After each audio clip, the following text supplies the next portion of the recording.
Nick and I were talking about the reason why driving mauls are still very important, not just because you can score points from them, but it's one of the only phases in which you can actually draw a lot of defenders in and give some room for the backs to actually run. Now, they look quite complicated on TV. People look to be offside all the time. People often say he's obstructing him. Nick had a particular point about the way in which they're constructed. Do you want to put that to him, Nick?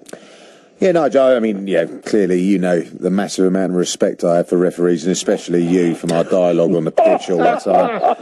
And that's a good one. And it's hard to keep an eye on everything, but the maul is becoming a very hard thing to stop. And I'm just wondering, from your referee meetings and all that sort of stuff, how you're looking at the attacking side, the side setting up the maul, and there seems to be at the moment quite a little bit of what we would call sort of in a club environment, I don't know what you guys might call it, but sort of the back lifter, especially sort of banking and making it very, very difficult for any sort of defender to actually get to the guy who's won the ball.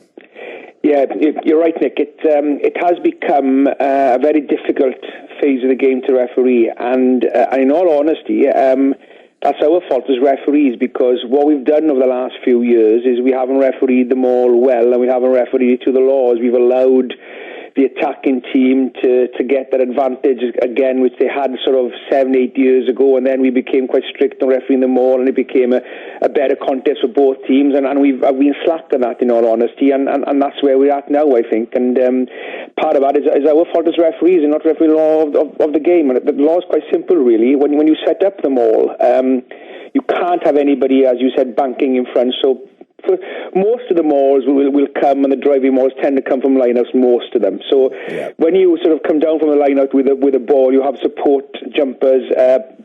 If you think of people listening now, the jumper is facing the touch line. And of course, when he's up in the air, he comes down and he turns towards his own side.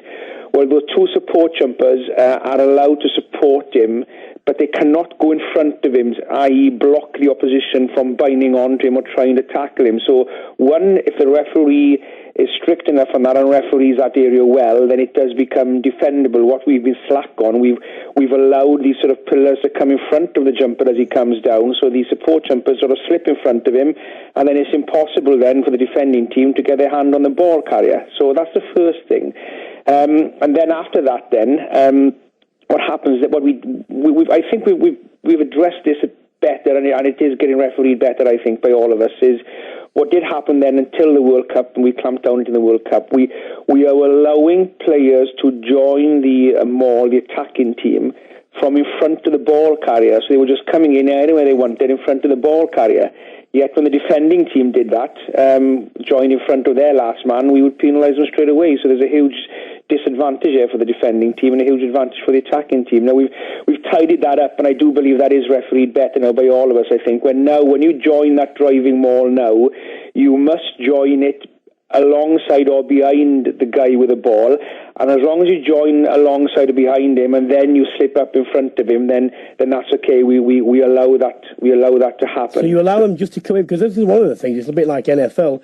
Even if you get the bit right at the front with no banking, if you allow players just to slide in and go forward, they're effectively blocking and they're effectively obstructing, aren't they? No, they can't slip in front of him then. No. I know, Nigel, you're saying, they join on the back man, but then what happens is they just immediately slip forward, as far forward as they can get, and block in. Because sometimes what happens, sorry to interrupt, is the guy who gets on the ball, which is usually a scrum half nowadays, forward at scrum half, will sort of run, sort of go backwards a little bit just to free that space up, won't he? Everybody would, when they join alongside or behind that hindmost guy in the maul, when they do slip in front of him, then they're only slipping on to their own team. There'll be none of the defending team there. Defending team will already be sort of a layer behind them, so it's not so much of an obstruction then. So all we're allowing them to do, really, instead of actually the guy joining behind the guy with the ball and just passing the ball back to him, we're just allowing him to join there and just slip up in front of him, and then the guy with the ball sort of moves back behind him rather than the other way around. So that doesn't have any influence really on the defensive side, because they won't be there anyway. They will be sort of a layer behind that, really. And the way you defend them all then is when you come down in that line out, as long as the first person who attaches onto you brings you to ground immediately, then we class that as a tackle, then not a maul, because technically, when they bind onto you, after you come to the ground, they bind onto the ball carrier and he'll have two support jumpers with him. Technically, they're forming a maul because you need two of the ball-carrying side at least and one defender or more to form the maul. But as long as they take it to ground immediately, we'll class that as him attempting to make the tackle rather than form the maul. So as long as that collapses immediately, then it's legal and it's play on. If he's unable to take it down immediately, then the referee calls a maul. Then you can't take that maul down. The defending side can't collapse it illegally. The only way they can defend that then is either by holding it and preventing the opposition team from pushing it forwards at all. And if they prevent that, then the referee will say use it to lose it, which means they've got 5 seconds to move the ball away. If they don't move the ball away or form another maul or get it moving again, then it becomes a turnover ball. Or they can try and keep it up and get it unplayable, and then it's a turnover ball then to the defending side. But you can't collapse the maul. Only the attacking team can take the maul down to form a ruck if they so wish to. Coming out of that, Nigel, you mentioned, and it may have gone unnoticed, there has to be a contact for a maul from an opposition player. So you see sometimes teams, purposely backing away a yard so there isn't a contact and then sending someone right round the other side. I had this discussion with the two teams before the weekend, but the game didn't materialise because the game was called off because they asked me this query, the both teams. Two things here. First of all, you cannot leave the line-out until the line-out ends. The defending team can stand their ground or move up and down the line of touch, but they can't step off it before the line-out ends. If they step off it, so they're stepping off the line-out to get this defending team, the attacking team, to for a truck and trailer obstruction, then the first offence is the defending team leaving the line-out before it ends, which then becomes a free kick. That's the first offence. If they don't leave the line-out, and then the attacking team, the ball carrier is at the front to make contact with them, then obviously that's legal, it's played on. If the ball is passed to the back and then the front people make contact with them, and then it becomes an obstruction and then becomes a scrum.